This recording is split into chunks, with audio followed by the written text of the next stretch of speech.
Looks like the Clippers are going to fall in game one in Houston. Made a little bit of a run with the backups and made the Rockets starters have to stay out there, which was interesting late. Isaiah Jackson looked good outside of a couple missed free throws here. It was one run early in the fourth quarter that put the Clippers away. Close game, back and forth game, neither team playing that well. Houston put it together for about 3 minutes, and that was the game. I think we'll see more Isaiah Jackson tomorrow. Really bad shooting game from the Clippers. And the Rockets shot it really well from three, which is not always the case. Really, Jabari Smith hitting 2 threes right away in the game. 145 on the game clock. People already making long-reaching conclusions about Benedict Mathurin. Look, he missed a lot of shots in the first game. Guys can force it. At least he was aggressive, get it out of his system.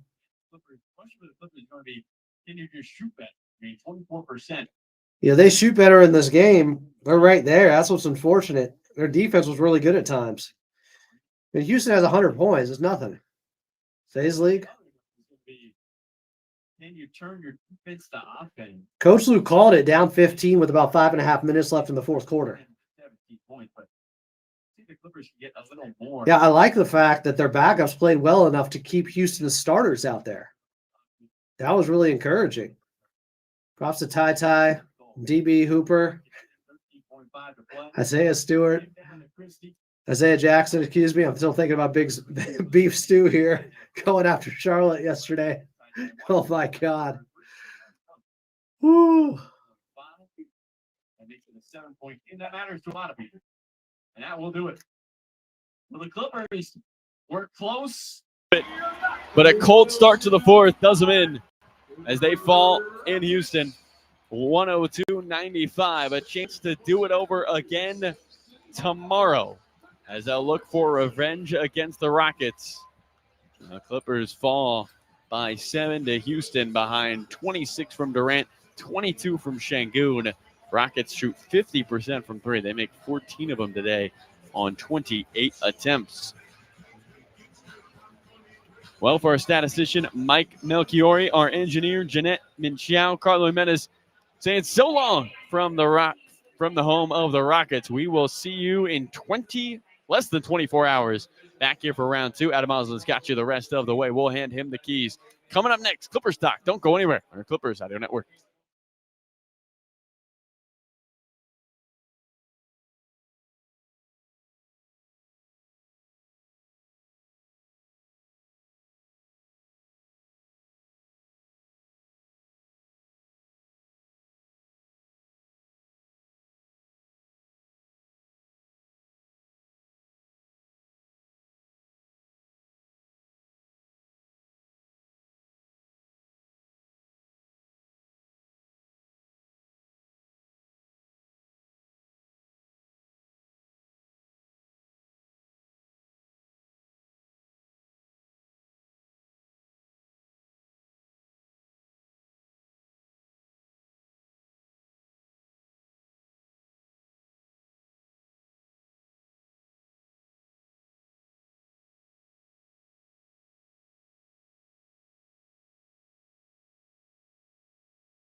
The Rockets, since I got muted, the Rockets, well, they had more turnovers than the Clippers. The Clippers gave up more points to the Rockets on their 12 turnovers. Rockets had 19 points off the Clippers' 12 turnovers. Clippers only had 17 points off the Rockets' 18 turnovers. And the Clippers had 5 turnovers in the first 7 minutes of the fourth quarter after they had done a really good job taking care of the basketball for the most part. And it was just a poor shooting performance. 8 of 30 from distance. Rockets were 14 of 28. And the Clippers went ice cold to start the fourth.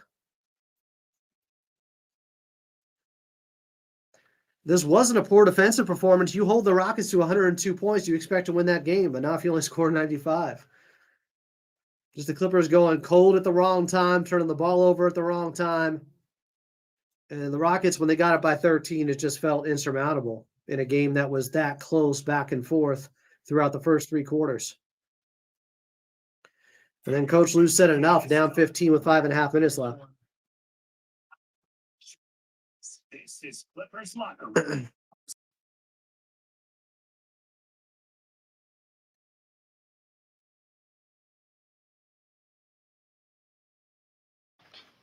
Clippers fall in game 1 of a 2-game road trip before the All-Star break in Houston, 102-95. Rockets with the victory. Welcome into your post-game show. I'm Adam Moslin after the Clippers dropped to 25-28 on the season. Coming up, second half highlights, your post-game box score, and we'll have Clippers talk for you on AM 570 LA Sports. But first, back to Carlo Jimenez from the Toyota Center. Well, Carlo, was a close back and forth game, and it was really just the Rockets putting it together for about a stretch of 4 minutes to start the fourth quarter that decided this one. Yeah, I mean, Houston was able to dominate the start of the fourth quarter. They went on that run, and the Clippers couldn't respond at him. You just felt like the Clippers had looks offensively. They couldn't get him to go. 1 for 11 with 5 turnovers on your first 16 possessions of the fourth quarter. Going to be tough to win the game, and it was in that one. Although the Clippers bench, Adam, I thought really shined at the very end. You cut it to 7. Thought they could have had multiple opportunities to make it a 2-possession ball game, but you made Houston's star players play heavy minutes. When you look at the final box score, the minutes a lot heavier for the Houston Rockets. So maybe that helps the Clippers tomorrow. Obviously, you come into this game, a tough place to win. Rockets have only lost 6 games here all year. If you can get a split, I think that's a win for the Clippers, but now all your chips are on tomorrow. Second night of a back-to-back, and the Clippers get it done against Houston. We'll see. You got to shoot the ball better from 3, and then also just getting back off turnovers. Rockets with 19 points off 12 Clipper turnovers in this game. Yeah, the Clippers only 12 turnovers, but the Rockets scored more points off their turnovers than the Clippers did on the Rockets, 18 turnovers, and 5 of them came in the first 7 minutes of the fourth quarter. So while the Clippers are going cold, they're also giving away possessions and giving the Rockets some easy ones in transition. In a game where it felt like it was back and forth, it was going to be a tight contest, and then when they got it by 13, it almost felt like the score was insurmountable just because the game was close for so long. Coach Lou waved the white flag at about the 5.5-minute mark with the Clippers down by 15. Interestingly enough, they got it back down to 7. As you mentioned, with the backups there, pushing the Rockets starters to have to play more, and hopefully that pays dividends tomorrow in Houston. Yeah, it's going to have to. It's going to have to mean something if the Clippers can come away with a win tomorrow. I thought those guys played with heart. They played with hustle. I thought at times, the Clippers were able to force Houston into some lazy passing and really be able to take advantage on that end. What we noticed today is Houston loves to run isolations. So the Clippers have to play defense one-on-one with 5 guys, shrink the paint, be able to slow down guys like Şengün and Durant. I thought, Adam, for the most part, they stymied the stars of Houston. I mean, Şengün doesn't get the 20 points. He averages 21 a game. Durant took, every effort of him to get to 26 in this one. He averages 26 a contest. But for the most part, I think the Clippers played really well on the defensive side of the ball. It was just their offense. I mean, you hold this Houston team to 102 points. They average 115 a game. That's not bad for this Clipper team. And Houston makes 50% of their threes on 14 from 28 from distance. It was just finding that rhythm, especially to start the fourth quarter. You're trying to integrate a new guy like Mathurin. You don't have James Harden. It's going to take time for this Clippers team. Yeah, building up the chemistry, of course. We knew that was going to be an issue in this one. Mathurin, he ended up a +4 in a game they lost by 7 in. And I felt like, obviously, he didn't shoot his best, 4 of 13. But he did some of the little things out there. He had 3 steals. He ended up with 4 assists. He was making things happen. He won his minutes. I'm excited to see what he can do when his shot starts to fall again, which you would expect, hopefully tomorrow. Yeah, hopefully tomorrow. And Adam, I thought Isaiah Jackson gave him good minutes, good activity, got to the free throw line, got downhill. We'll see if he gets a little more burn in tomorrow's game with the tired legs. But for the most part, felt like he played well.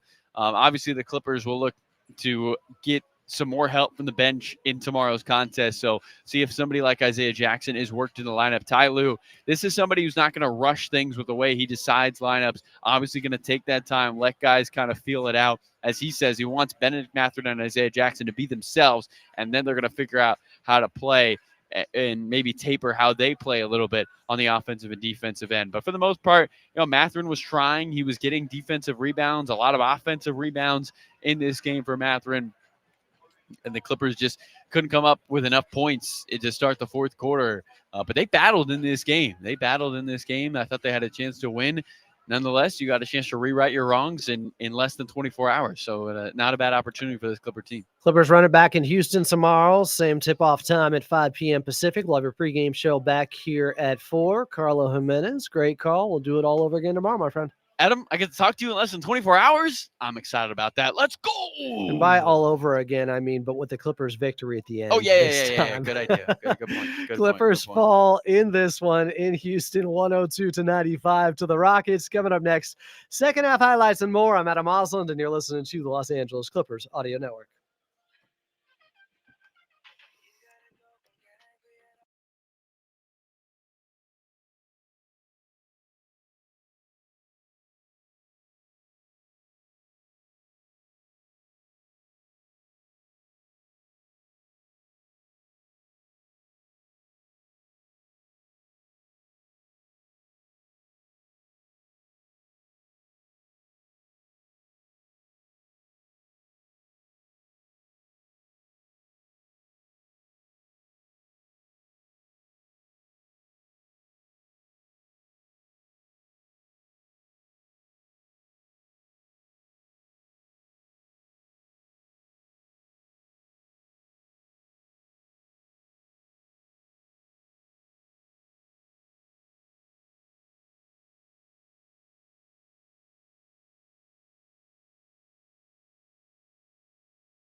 Careless passes early on in the fourth quarter with the Clippers not taking care of the basketball. A lot of issues, and a lot of it just came down to poor shooting performance. Exclusively on the Clippers Audio.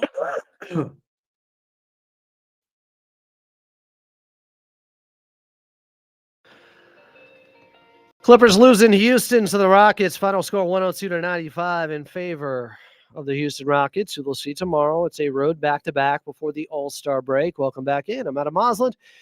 It is your post-game show, 866-987-257 if you want to get on for Clippers talk a little bit later. But the Clippers shot just 41% from the field to Houston's 46%. And the Clippers were 8 of 30 from the outside. That's 27% from three. The Rockets 14-28. That's 50% from three. They only lost by 7 because they got up more free throws, had less turnovers, but their turnovers were very consequential in the fourth quarter. Clippers ended up with 12 turnovers leading to 19 points. So the Rockets really capitalized when the Clippers turned it over. They made them pay. Houston had 18 turnovers. The Clippers only turned that into 17 points. And the Clippers bench, while outscoring the Houston Rockets 35-19, still felt like they left a lot to be desired. Benedict Mathurin in his first game with the Clippers, probably pressing a little bit, was 4 of 13, 0 of 2 from the outside, missed a lot of good looks, only had 9 points, but still won his minutes somehow. They were +4 in his 26 minutes out there. So what, in the 22 without him, they lost those minutes by 11 points? I mean, he had 7 boards. He had 4 assists. I like some of the other stuff he did out there. 3 steals. Was playing hard. And the one thing you really don't worry about with Benedict is the scoring. He'll figure that out, I'm sure, quickly here. Thought Yannick Kona and Niederhauser really struggled against Alperen Şengün, especially in the second half. Şengün finished 9 of 14 with 22 points. They had to take him out as they made that big run in the fourth quarter with Şengün just going at Yannick, end of the third into the fourth. They put Brook Lopez in eventually. Maybe too little, too late. They got back down by 13 early in the fourth quarter. Yannick, the one area he's really struggled is on the defensive end with his positioning. And he struggled with foul trouble, although only had one in this game, but 13 minutes, and Şengün was absolutely feasting, and he's an all-star for a reason. Kawhi Leonard, also an off-shooting night, 7 of 19, 2 of 7 from distance, 8 of 9 at the charity stripe, still had 24 points, 32nd straight game of 20 or more for Kawhi Leonard, longest such stretch in his career. And they ain't getting enough from anybody else. John Collins had 17. It was a solid ball game, 8 of 14, some big throwdowns. But outside of that, nobody else was in double figures for this Clippers team. And meanwhile, Houston had 5 guys in double figures on the other side, including Kevin Durant, who led them with 26 points in his 38 minutes. And it was a little bit of a back and forth with him and Kawhi in the third quarter between two of the greatest shot takers and makers the league has ever seen. KD outscored him 11-9, though, in the third. But Kevin Durant, he was 8 of 22. It's really the Rockets just shooting from the outside that was big for them, 14 of 28. Not high volume shooting from three, but efficient, 50% from three for the Houston Rockets. Clippers still ended up with 45 rebounds to Houston's 44. Clippers was 17 offensive rebounds to Houston's 10. So the Clippers ended up getting 10 more, make it 9 more shots up than the Houston Rockets, I should say, in this game. They had extra opportunities in those 17 offensive rebounds. It led to 17 points for them. That was one of the equalizers with the Houston Rockets shooting it so well from the outside. The Clippers were able to level that out a little bit just because the second chance opportunities, but Houston still had their own second chance buckets that seemed to come at pivotal times late in the ball game. They ended up with 10 offensive rebounds for 8 points. Clippers lose 102-95 in Houston to the Rockets. Coming up next, we'll preview tomorrow's game, final one before the All-Star break. Clippers still in Houston, but they fall by 7 to the Rockets. I'm Adam Osland, and you're listening to your post-game show right here on the Los Angeles Clippers Audio Network.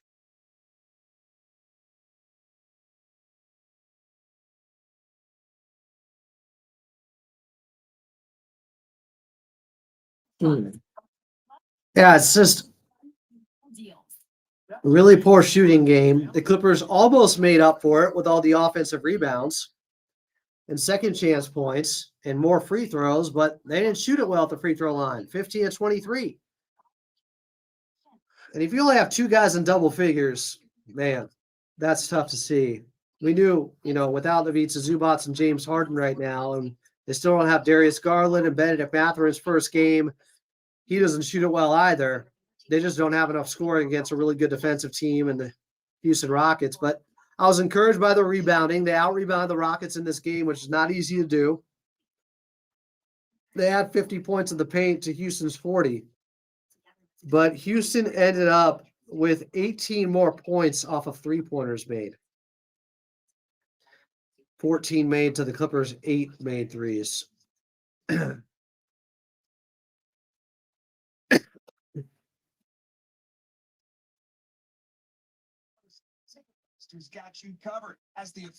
The Clippers defense was not an issue, really.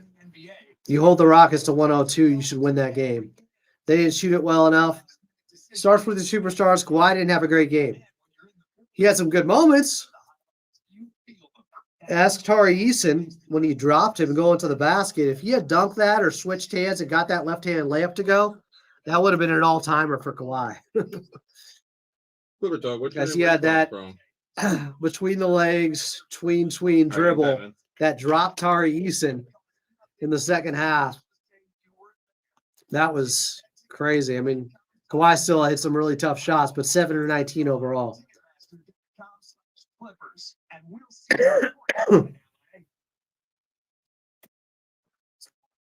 Clippers basketball. Take this with you on the iHeartRadio app. Right here on the LA Clippers Audio Network.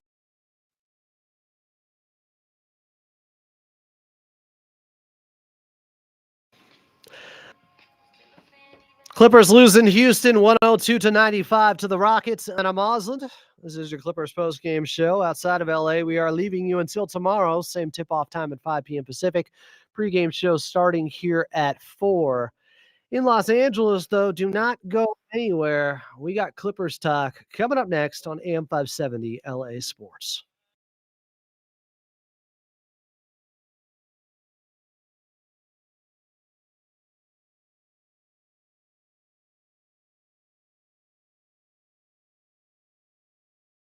Don't miss a moment of Clipper basketball all season. Y'all got to relax with the bench. This guy. All right. Jordan Miller had some bad moments. He's had some bad moments of late. He's a young player, at least young in basketball experience. You don't just give up on him when he's been really good for this team this season. I understand he had 3 turnovers. He still hit 2 3-pointers. I'm not giving up on Jordan Miller. I'm not. The whole point of this is, yes, they're trying to win and be competitive, but they want the young guys to play, to grow, to develop. You can't do that if you bench guys every time they have bad games. Young guys, turns out, are much more inconsistent. Like Tori's pointing out here, of course they're inconsistent. One's a rookie. One hasn't played 100 games in the NBA yet, I don't think.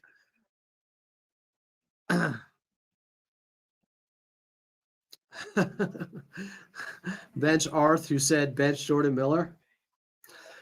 You don't just give up on guys, young guys, because of a few bad games when they've had some really good games. Just recently, Jordan Miller had multiple 20-point games. That's not how this works. The Pacers ended up winning against the Knicks. Yeah, people back to hating in here.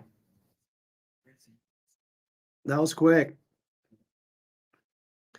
Look, they had a bad shooting performance. They had some clunky lineups because new guys playing next to one another with Benedict Mathurin. They got to figure it out. There's going to be growing pains here. I know when the Clippers win, everybody thinks, oh, they're never going to lose again because they've been on this great run. But still 19-7 their last 21 games. You'll take it. Just because Jordan Miller missed a couple of free throws, had some turnovers, doesn't mean you give up on the guy. Welcome in to Clippers Talk. Post-game show of the Clippers on the LA Clippers audio network. The phones and make your feelings known.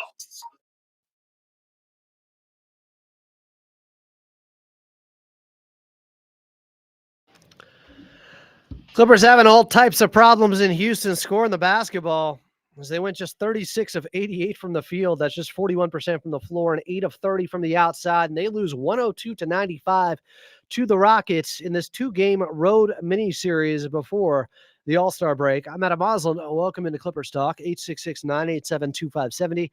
866-987-2570 is the phone number. We'll get to your phone calls. We'll hear from Coach Lou post-game after the Clippers fall in a disappointing loss, because it's not like Houston played a great game, but they were good enough in one area to beat the Clippers, and that was from the 3-point line. They were 14 of 28, the Clippers 8 of 30 there. Clippers tried to make up for it by having 17 second chance points. So their poor shooting led to 17 offensive rebounds, and they beat the Houston Rockets up on the boards. That's not easy to do. The effort was there. It was a lack of execution at times, including, you look at just 12 turnovers, you would take that. If you average 12 turnovers per game, you're one of the top teams in the league limiting turnovers. But it led to 19 points, and they had 5 of them early in the fourth quarter. And that led to their demise. A lot of it was just an unraveling to start the fourth because it was a close back and forth game. And then the Clippers, it kind of came down to, well, who's going to put it together for a couple of minutes here and go on a run? And it was the Houston Rockets being able to do that. They led 78-72 heading into the fourth. But at that time, the Clippers, I think, were still +2 in the non-Kawhi Leonard minutes, or at least +1. They had won the non-Kawhi Leonard minutes with him on the bench. That was good to see. Kawhi starts the fourth quarter with Benedict Mathurin, Kobe, Jordan, Yannick. Immediately, a Dorian Finney-Smith 3, 9-point game. Yannick turnover, Thompson dunk, 11-point game. Clippers miss, Şengün, hook shot. 7-0 run just like that. Just like that, and they're up 13. You go from a game that's right there to feeling like you're in this giant uphill battle because you haven't been scoring all game, and now 13-point lead feels insurmountable with the way the Clippers were shooting from the outside. It's not, but it can get in your head that way. It can feel like that. And that happened immediately to start the fourth quarter. That was from a 6-point lead to a 13-point lead in a minute and 18 seconds into the fourth. How does it happen that quickly? You're missing. They're getting good looks. You're turning the basketball over. They're getting easy ones. That's the game to me. A minute and 18 seconds right there. Shouldn't happen. But young guys are going to make mistakes. Yannick turnover.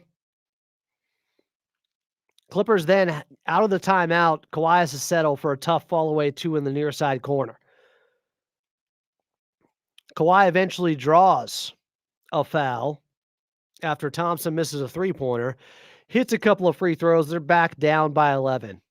But Alperen Şengün was wearing out Yannick Conan Niederhauser.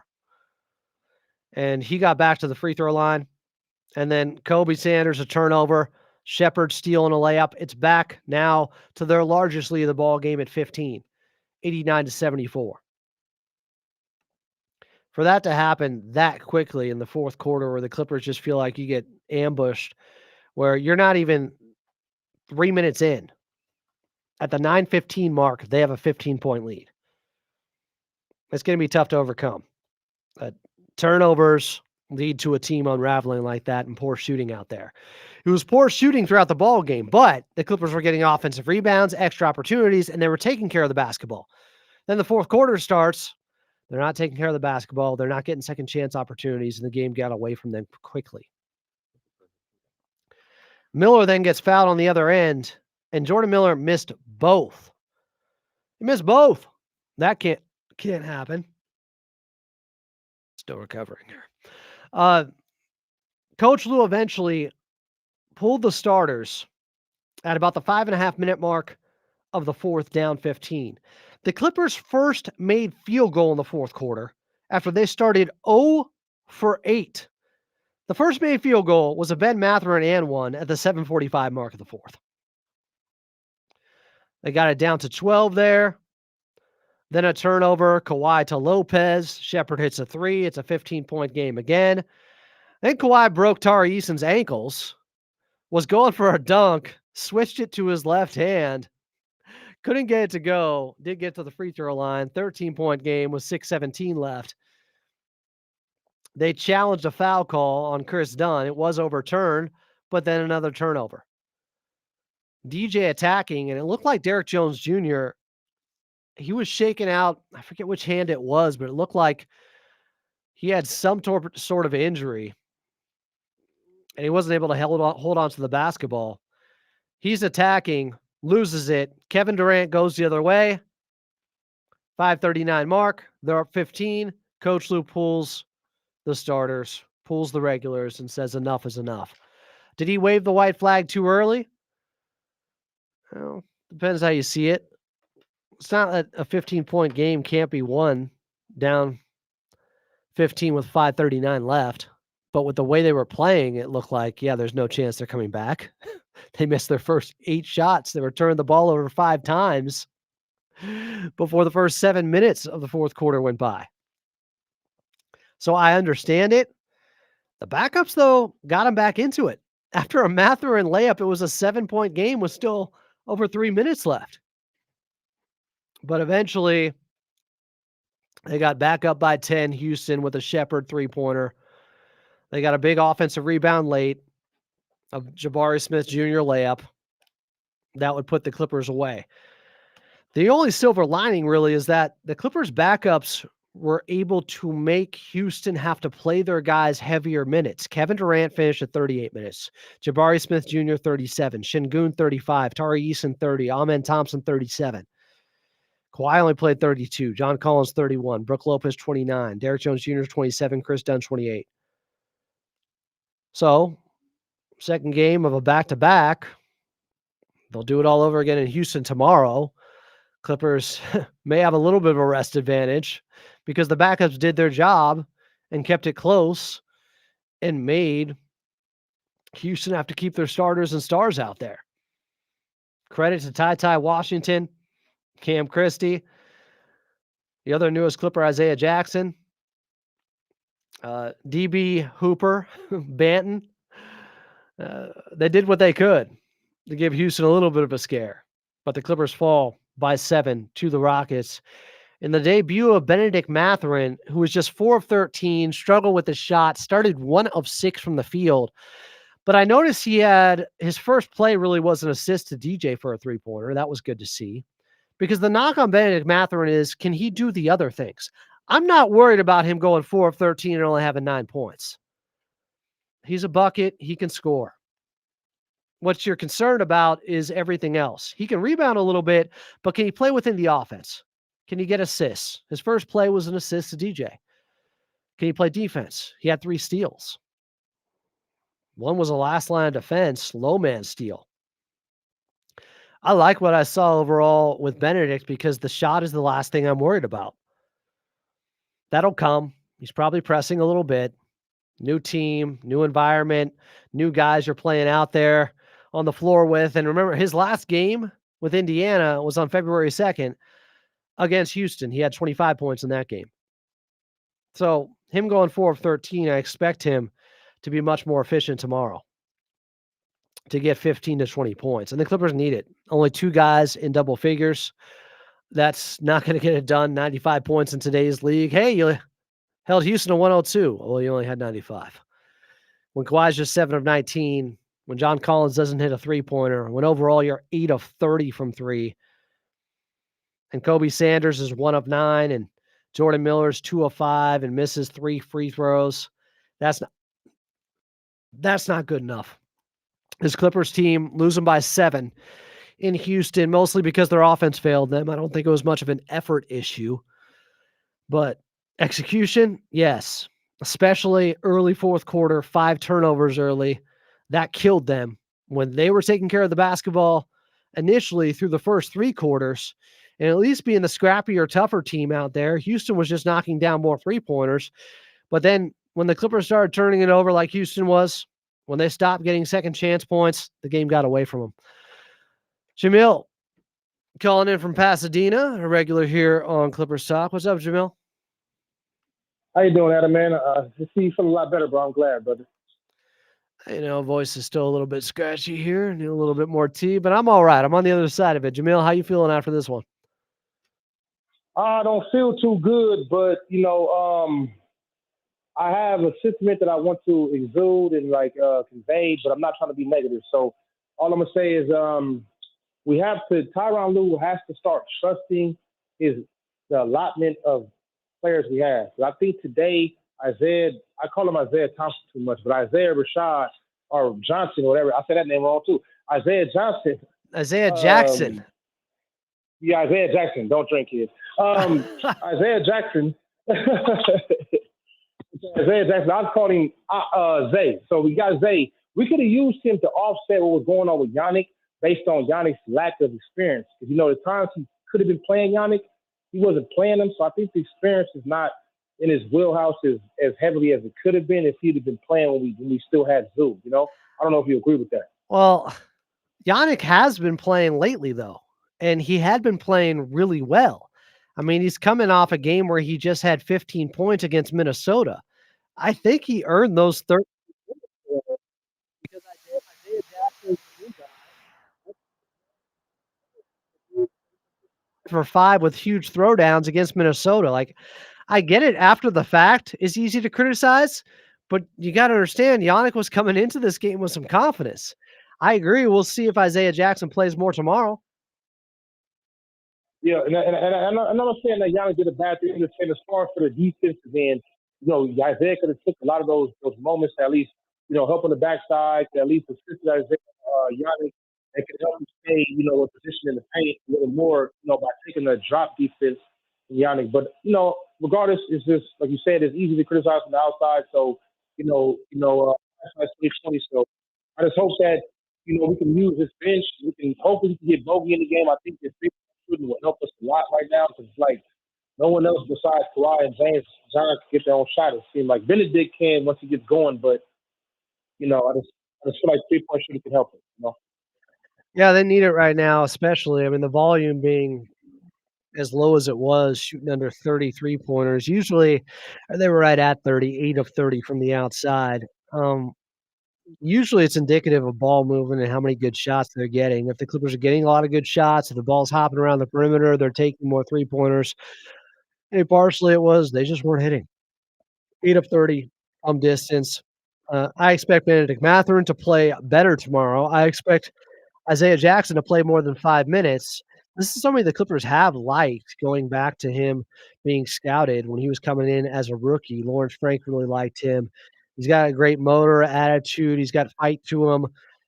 He's not the same athlete coming off the Achilles injury, but he can help them. And you saw it late in the game, a little pick and roll action with Ty going to his left for a bucket. I believe he missed the free throw as he was 1 of 3 at the charity stripe. It was an and one there, but yeah, I expect him to play more than 5 minutes tomorrow. But I got to say, if he doesn't play Yannick after he just had 15 points and was perfect from the field against Minnesota, it's like Coach Lou would get criticized for that. Oh, the very next game you don't play Yannick? You go right to Isaiah Jackson. It's like, how do you not get Yannick some time out there when he was coming off maybe his best game so far? So I understand it. After the fact, it's easy to criticize always, but expect Isaiah Jackson to play more tomorrow. We'll hear from Coach Lou coming up. Clippers lose 102-95 in Houston to the Rockets. I'm Adam Osland, and you're listening to Clippers Talk here on AM 570 LA Sports.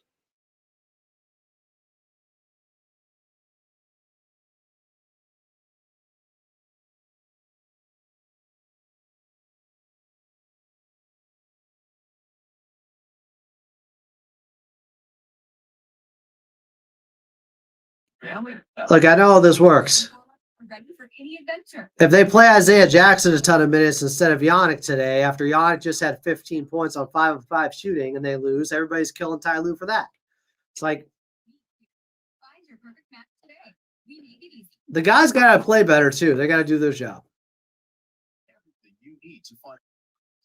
I anticipate them shooting the ball better tomorrow. Hopefully. You see any Coach Lou post game, Daniel? Not so far. Checking YouTube. See if there's anything to this. It's just a few clicks away on Toyota. This was a game where Just visit Toyota.com. it really came down to a minute 18. You go from down 6 to down 13. That's it.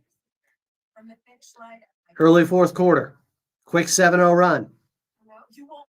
Yeah, Durant was hitting some tough buckets. I mean, they had DJ on him. He kept hitting. They put Dunn on him. He hit. Durant had 11 in the third. Kawhi had 9. I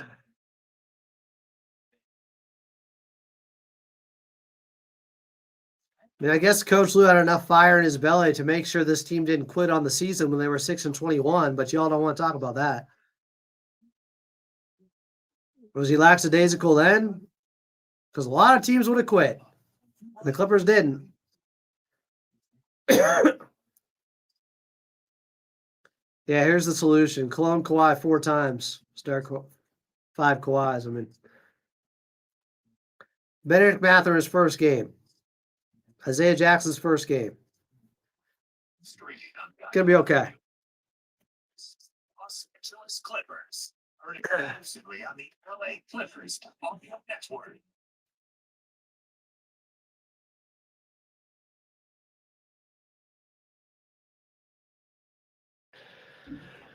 Clippers lose. People freaking out in the chat. What else is new? Clippers fall 102-95 in Houston to the Rockets. Well, I guess losing is kind of new. They've been pretty darn good last 21 games. They're still 19-7. No, they won't be able to get back to 500. before the All-Star break now, as they dropped to 25-28 on the season. One more game remaining tomorrow in Houston. They run it back against the Rockets.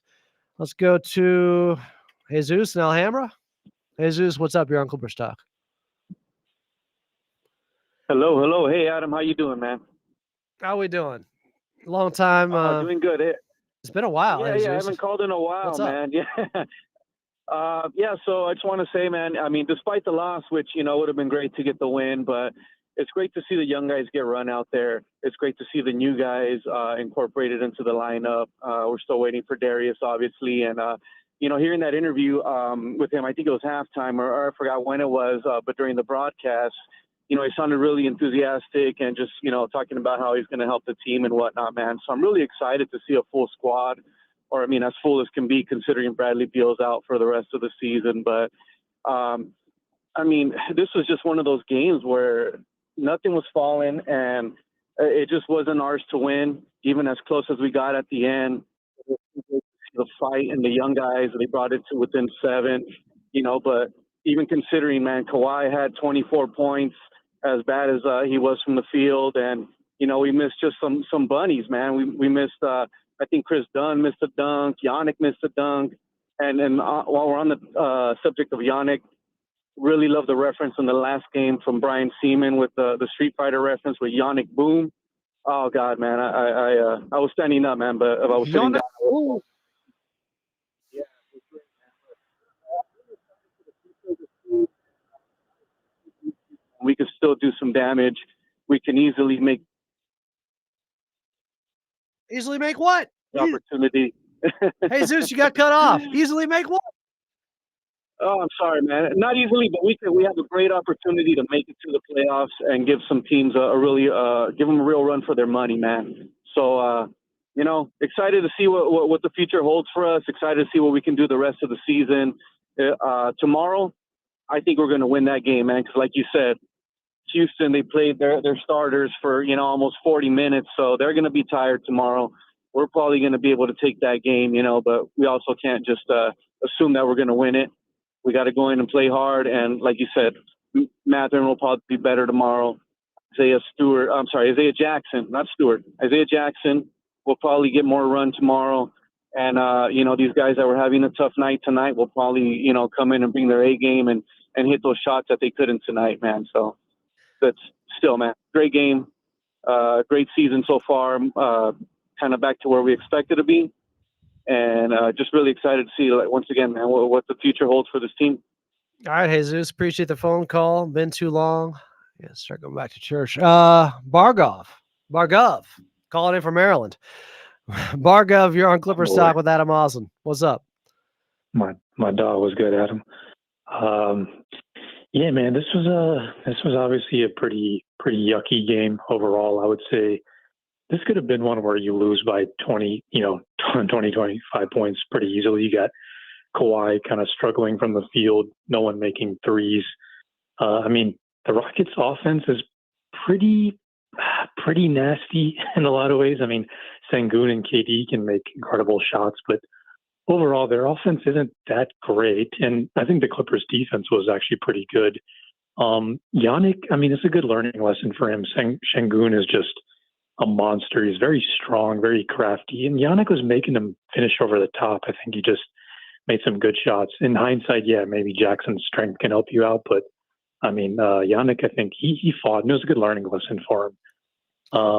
It's going to be tough, man. But without Garland, a lot of pressure on Kawhi to make shots. You don't have much creation outside of him. Obviously, Mathurin's the kind of the Norm Powell now. So, yeah, hopefully you just hit some threes tomorrow and keep defending. And is Kawhi's finger okay? And he also looked a little, maybe it was just their physical defense. He kind of looked a little worn down by the third.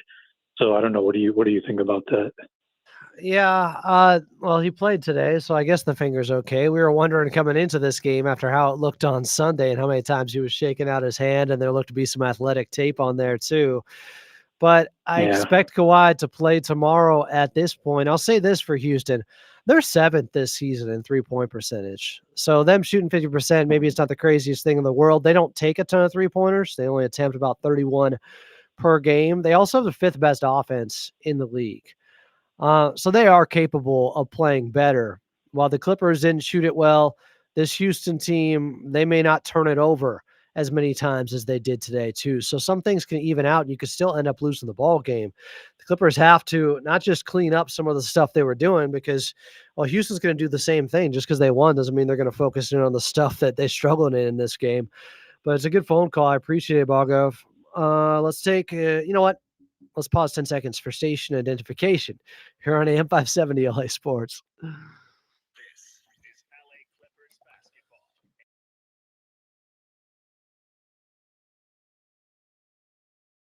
An iHeartRadio station.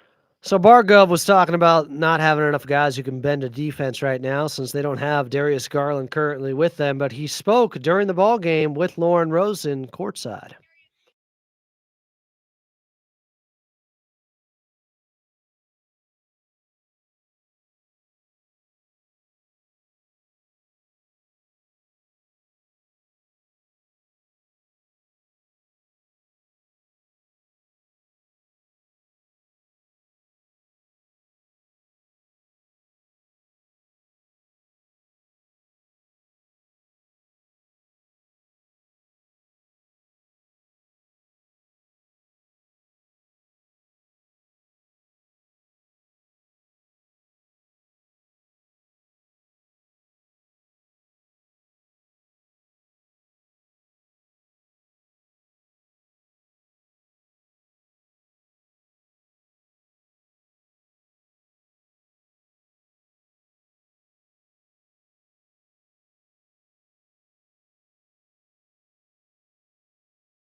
Try to get everybody some open shots, really. So just try to push the pace a little bit and try to win some games as much as we can. Last but not least, Darius, Clipper Nation is very excited to see you out there. So when that time comes, what can they expect out of Darius Garland out on the floor? A lot of fun, a lot of speed, some threes, some excitement with some lobs. A competitor, somebody that's just trying to win basketball games, try to have fun with it. That's it. Win games, have fun with it. Darius, get back to the bench. Thank you so much. Appreciate it. Darius Garland there with our friend Lauren Rosen on FanDuel TV. That's about as hyped as I've heard Darius Garland since he came over in the trade. We're all excited about it. Hopefully he's back sooner than later. Some of you guys in the chat commenting on Kawhi Leonard looking a little bit tired out there. Well, the All-Star break is coming, but there still is a game to be played. I don't think the Clippers looked like they had a foot out the door or anything like that. They were competing, but missing a lot of shots. Maybe some tired legs out there from Kawhi. I think Chris Dunn, he's had a lot on his plate right now. Without Darius and obviously James Harden now in Cleveland. And Chris Dunn, he had 7 assists to 1 turnover. And he's doing all that, being the playmaker, while playing A-plus defense on the perimeter as your main point of attack guy on the other end. Now, Chris Dunn being back helps a ton in that area, of course. And I like those two starting right now. We'll see. I think eventually Benedict Mathurin will probably be in the starting lineup for one of them. But a lot's being asked of guys to play outside of themselves and to play larger roles in certain areas where they're not maybe as confident in. Chris Dunn has played point guard at times, of course, but I think he's better, obviously, playing next to an elite guard that can go out there and be the playmaker. And Chris Dunn can just assist him, so to speak, at times by bringing the ball up the floor here and there. Clippers lose 102-95 in Houston to the Rockets. When we return, back to your phone calls, 866-987-2570, 866-987-2570. I'm Adam Osland, and you're listening to Clippers Talk here on AM 570 LA Sports.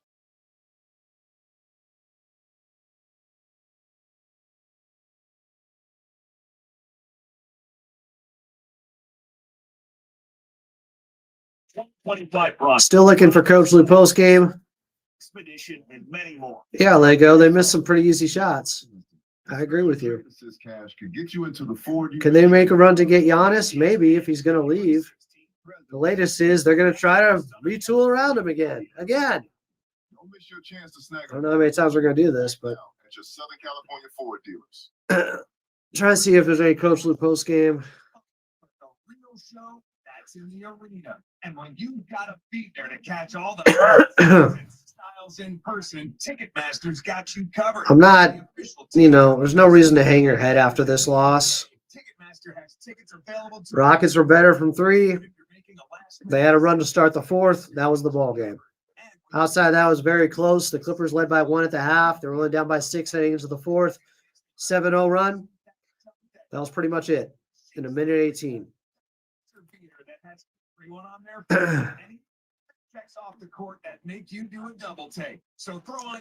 I expect the Clippers to shoot better, but the Rockets are also, I think, 6th defensively. So they're really good.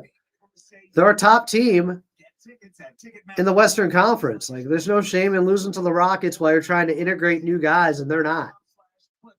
Rockets, I thought they were going to get somebody in the backcourt. Maybe they still pick up somebody on the waiver wire, but that hasn't happened yet.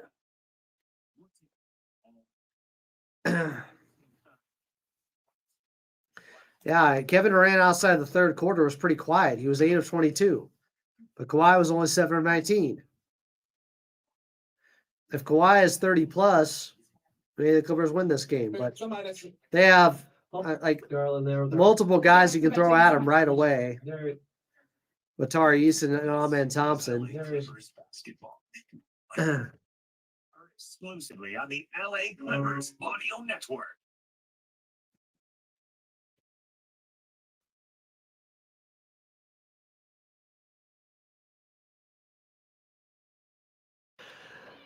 Clippers lose in Houston, the front end of a back-to-back. Final game before the All-Star break tomorrow. They run it back against the Rockets from Houston. Tonight, though, they fall 102-95. I don't fault the effort.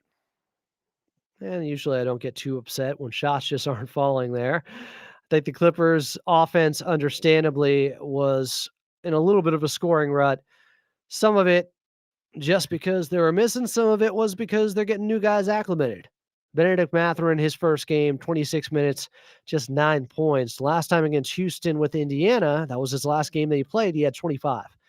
He did everything else but score the ball well. He started 1 of 6. Forced the issue maybe a little bit. He had a nice reverse layup, though. His first bucket as a Clipper, took his man off the dribble, near side baseline for the reverse layup. Let's go to Sean. Sean, calling from Houston. Sean, I expected to hear from you tonight. What's up? Hey, Adam, I am super excited to speak with you. I am super excited about this new iteration of the Clippers.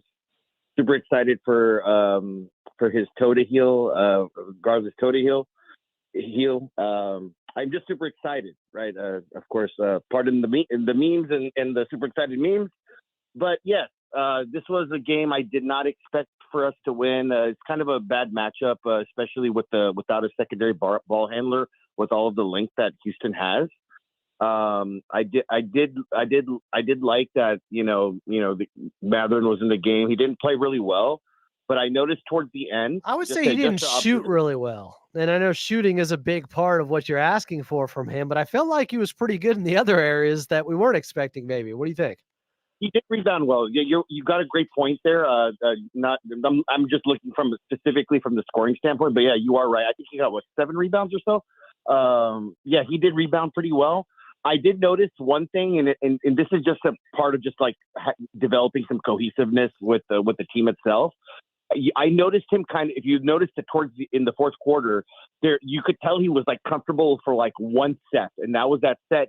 He had the ball in his hand, and his partner that came from the Pacers, Isaiah Jackson, he got him on a cut right there. You see that those people have worked together, right? They know each other. So it sounds like he just needs some time with the team, and it'll eventually, right? It's going to be clunky in the beginning. It always is, right? And I do think that Ty Lue is actually quite a genius. He almost okey-doked the Rockets, bringing out everybody out 6 minutes early and almost like started beginning to possibly steal the game. It was actually quite hilarious.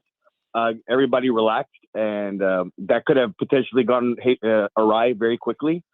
And yeah, I think Ty Lue's actually such a good coach, man. I just watched just the way he thinks the game. He's just letting people make mistakes right now, man. You got to see who you can trust, man. This is like now you've got a whole new system. There is no system there technically, right? Harden's gone, so now you have to kind of you got to see what works, man. Who you can trust now? Who is going to kind of raise their level up to another level or maintain or or things of that nature, right? So he's just trying to see what works and what fits, and eventually develop see what those lineups look like, those plus minus lineups, right? You got to get different players on the court to see what those lineups look like. So that's just my thought about it. I do think there's a greater chance to win tomorrow. But I mean, that'll have to be determined. The only issue is my final point is now that Harden is gone, Kawhi is going to deal with the primary best defender 24/7 now, right? There's going to be, usually they used to go at the head of the snake, Harden, because he controls everything. And now they're going to get the best defender, plus those double teams are coming. So hopefully one thing I would like to see from Kawhi is for him to develop his passing game out of the double teams and noticing and making those reads quickly. That's my I mean, he's 34. He's never been great at it. I don't think he's horrible. It's just because it's like the one flaw in his game that it's easy to see because he's pretty much great everywhere else. But I mean, yes, he's been getting everyone else's best defensive effort. And you just had 41 against Jaden McDaniels and the Minnesota Timberwolves his last game on Sunday. Unfortunately, I think shots just weren't falling for the most part. Kawhi had some good looks, 7 of 19, 24 points, still 32nd straight game, scoring 20 or more, longest stretch in his career. Clippers fall, though, in Houston, 102-95. Still searching for post-game audio from Coach Lue. Quick timeout. We'll come back. We'll close things out here on Clippers Talk on AM 570 LA Sports.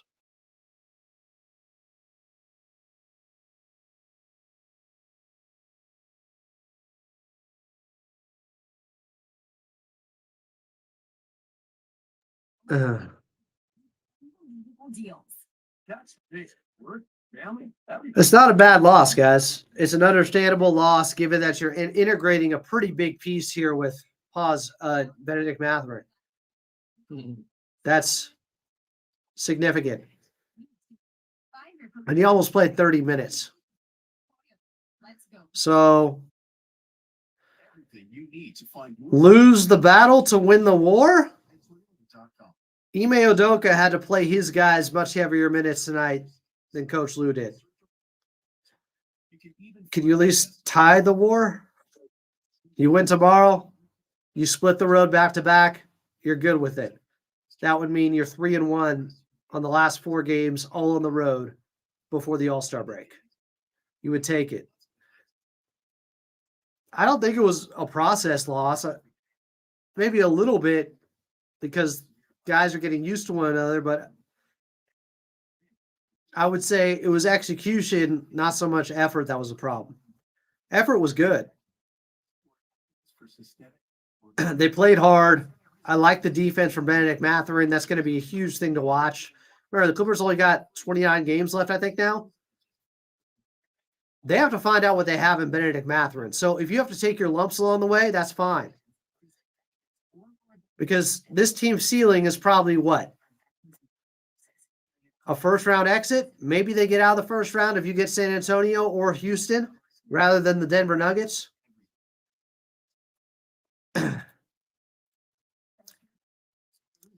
There's some things to clean up, but Houston can also clean some stuff up too. So we only look at our side, but the Houston Rockets at 18 turnovers, they might not do that tomorrow.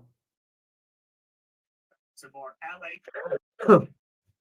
You on the iHeartRadio app. Right here on the LA.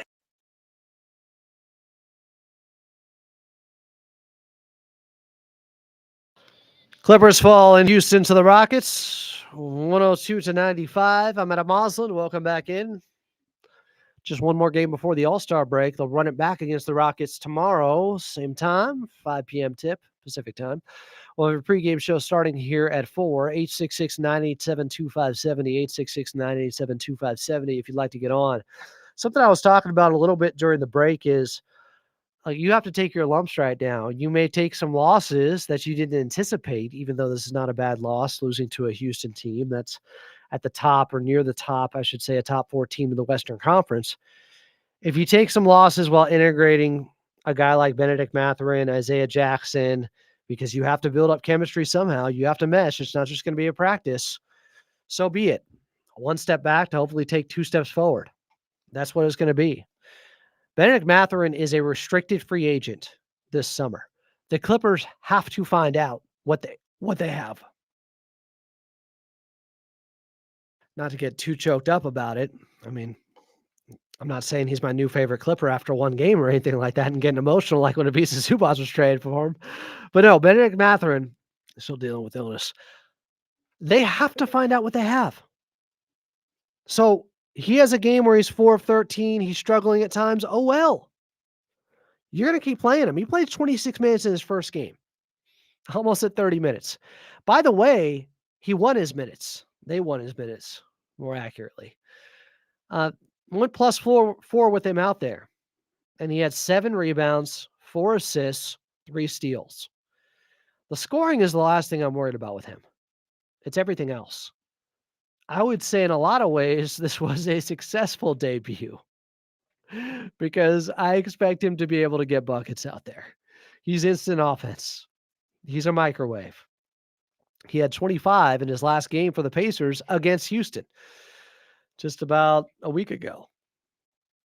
So if you're getting frustrated because, okay, this guy isn't playing well, if he's one of the new guys or one of the young guys, the Clippers have to see what they have. Guys, they're not a contender this season. They might be able to, as Kawhi put it, mess up someone's season, play spoiler, but they're not a contender. Lawrence Frank mentioned that at his press conference. They're trying to get back to being one. They're not. So if you're the Clippers, you have to do things that are good process, even if the results aren't there right now, which is play young guys to help develop them, which is play new guys to find out what you have and to see which you're going to be paying somebody this summer who's a restricted free agent. They could match any deal that Benedict Mathurin is offered. Do they want to? At worst, you could sign and trade him, get something out of it. But like this is a real trial period in many ways for the Clippers. While you have this guy playing out of his mind in Kawhi Leonard, you also have young guys that you need to learn about to see if they're going to be future Clippers, to see what you're going to have going into the next era. They still don't have Darius Garland. We don't know when he's coming back. So there are going to be games like this where you feel like we let one slip away. This was a close game. You're down by 6 and they just unravel to start the fourth quarter and Giannik's out there getting bodied by Şengün. Okay. That's still good experience for him. He's got to be put in these spots to get better eventually. He has to develop. You have to take your lumps. It can't just all be, we got to play the best guys to win this game at all costs tonight like it's a game 7. It can't be when you're building for the future. That's just reality. That's the state of the Clippers right now. It's different from what we've been seeing over the years, where we've always, even during down times outside the 21-22 season, have talked ourselves into, hey, this team can be a contender if they get this guy back healthy. If they do this, they'll be all right. Just get into the playoffs healthy with Kawhi. They're not in that place anymore. So you kind of have to adjust your thinking with this team to some degree. You have to have a paradigm shift. The Clippers, yes, they have an eye on the present. Yes, they're trying to compete. No, they're not trying to give the best record or the best pick in the draft to the OKC Thunder by bottoming out and tanking. That doesn't make a lot of sense. But there are going to be times where you play guys that are struggling because that's just part of the process of building with younger players. They have to get that experience. They're still going to be good. They're still going to play Kawhi a lot. They're still going to have John Collins. They have all these vets to help them along the way. Brook Lopez, I thought played well at times tonight, although he only had 2 rebounds, but he had that little spinning floater. They still have DJ and Chris Dunn, and I think that's huge for this team because one of those guys I thought was going to be moved at the trade deadline, or I thought there was at least a 50% chance, if not better, that somebody be calling and would take on DJ or Chris Dunn because of their contracts, because of their point of attack defense. And the Clippers held on to him. And I think that's an underrated non-move because it gives you stability. Even though you lost Ivica Zubats as your best rim protector, you still have two dogs protecting on the perimeter and your point of attack defenders. Like, that's intact for you. So it makes the job easier on the back end for guys who aren't as talented as Ivica Zubats was to clean everything up. That's a really important support system they have, where you got a lot of veterans and you're sprinkling in young guys, and that's so you can have this blend of youth and inexperience and vets so you can still compete. But like, Yannick's getting pushed around by Şengün, and maybe they waited too long to get Brook Lopez back into the game, but he almost played 30 minutes and Brook's 37 now. That's okay. I think this was the second time Şengün got Yannick. I think his first game was against the Houston Rockets. Şengün took him off the bounce for a dunk early, I think. He's a really good player. He's an all-star. That's all right. So some of this is just a culture shock. It is really about the future with this team. They're not going to rush Darius Garland back because it's about the future. He was playing in Cleveland. They're playing for the present. Your toes sore? Whatever. You're still playing. With the Clippers, I don't think they're going to push things like that. They're going to wait till he's completely 100%. Because they have an eye on winning, but definitely one on the future as well. So it's an adjustment process. I get it. They still have a chance to get into the play-in, and I say get into that 7-8 matchup. You win that game, you're the 7th seed, and then you take your chances in the first round. That's what you can be gunning for. Yeah, it is an underrated non-move to have two of the better point of attack defenders in the league, and Chris Dunn and DJ. How do you think they just beat Minnesota? Did you see their defense? Obviously, this guy didn't in the chat.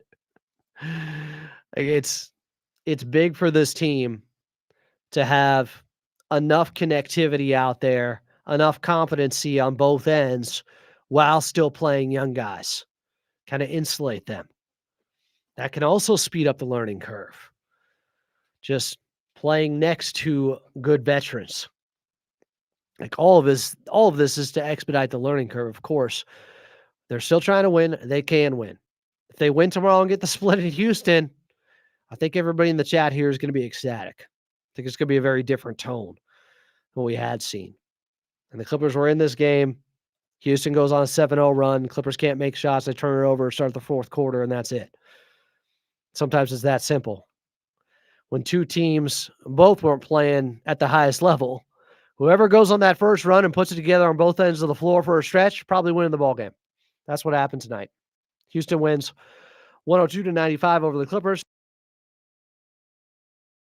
Run it back, same time tomorrow, final game before the All-Star break. Tip off at 5, your pregame show back here at 4 before we get out of here. I do want to thank the Clippers organization. Ralph Lawler, Brian Seaman, Noah Eagle, Carlo Jimenez on the call.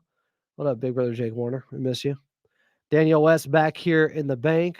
Producer Daniel, thank you. The callers, the listeners, the chatters. We'll talk to you back here tomorrow at 4.